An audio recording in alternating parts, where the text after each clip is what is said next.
Hi, Austin here from Laser, and thank you for joining us. Today's instructional video is on the new GPS Sportswatch S20. This video is set up into three parts: buttons and shortcuts, setting the time and time features, and main features. For now, let's look at buttons and shortcuts. The S20 has 4 buttons, 2 on each side. Light and set at the top left, followed by mode, start stop, and view lap. The light set button has 3 main functions. The first function, when pressed, to momentarily turn on the backlight.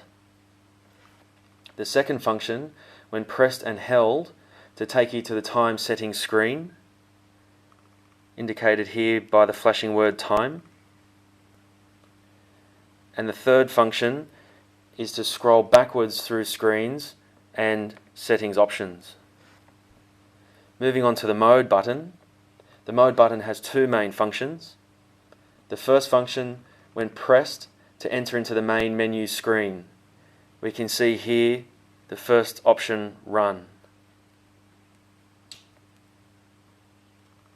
The second function, when pressed and held, to turn on the GPS sync feature.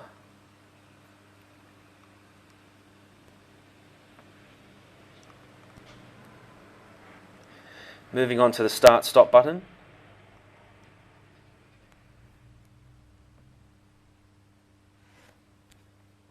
The start stop button again has 3 main functions.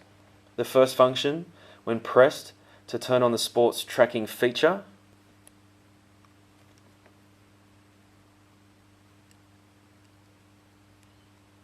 The second function, when pressed and held, to turn on the GPS sync feature.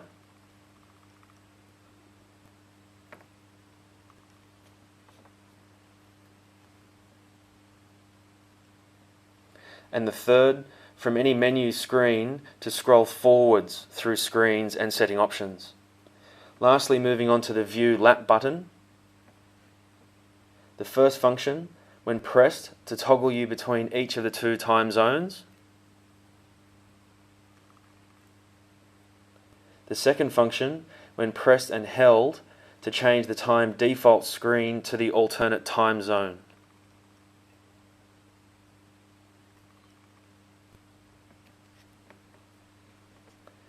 The third function, when pressed and held, to take lap and timer settings from the timer feature.